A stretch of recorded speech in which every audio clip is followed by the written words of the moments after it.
साथीहरु टेक्नोलोजी इर्शाद युट्युब च्यानलमा तपाईहरुलाई स्वागत छ। म इर्शाद आलम। र साथीहरु आज हामी कुराकानी गर्न छौं आफ्नो वेबसाइटको पासवर्ड कसरी चेन्ज गर्न सक्छौं। सो पासवर्ड चेन्ज गर्नको लागि एकदम सिम्पल छ। सो आउनुहोस् सुरु गरौँ आजको भिडियो।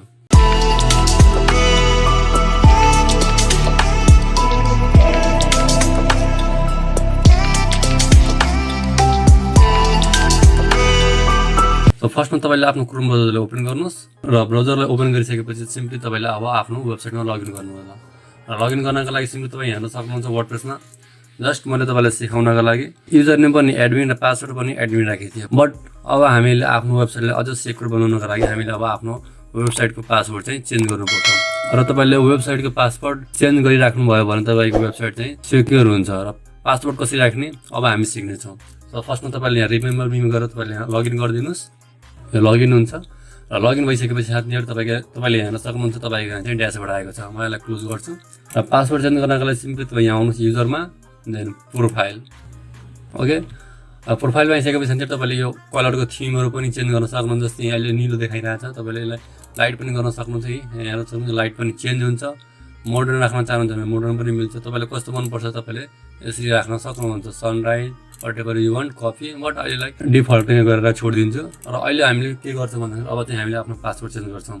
तपाईले युजर नेम चेन्ज गर्न चाहनुहुन्छ भने त्यो पनि पछि मिल्छ, अहिले चाहिँ मिल्दैन है, त्यो पछि गर्न मिल्छ। त्यसपछि तपाईले आफ्नो बायोग्राफी दिनु मन छ भने तपाईले यहाँ बायोग्राफी पनि दिन सक्नुहुन्छ। अर तपाईले प्रोफाइल पिक्चर चेन्ज गर्न मन छ भने तपाईले प्रोफाइल पिक्चर पनि चेन्ज गर्न सक्नुहुन्छ।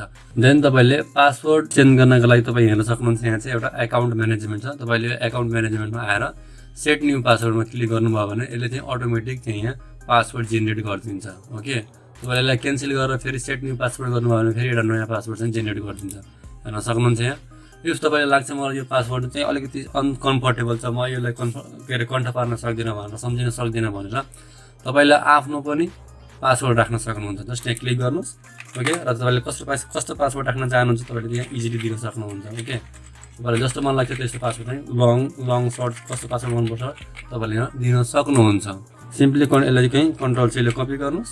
र कपी गरिसकेपछि साथीहरु तपाईले यसलाई चाहिँ इजिली तपाईले लग आउट एभ्रीवेयर एल्स यो भनेको तपाईको जति पनि कम्प्युटर ब्राउजरमा चाहिँ तपाईको वेबसाइट लगइन भएको छ नि त्यहाँबाट लग आउट हुन्छ। तपाईले लग आउट एभ्रीवेयर एल्समा क्लिक गरिदिनुस्।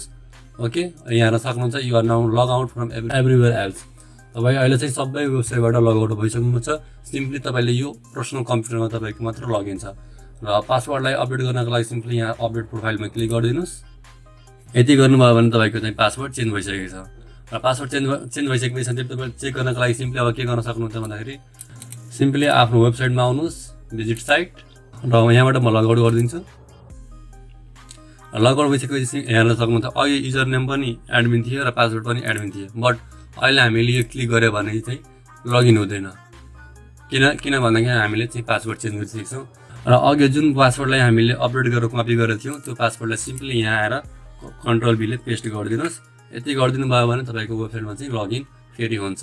सो सिम्पली तपाई यहाँ लगइनमा क्लिक गर्नुस्। र तपाईको यहाँ हेर्न सक्नुहुन्छ यहाँ चाहिँ लगइन भइसक्यो। र यो पासवर्डलाई म चाहिँ अपडेट गर्छु।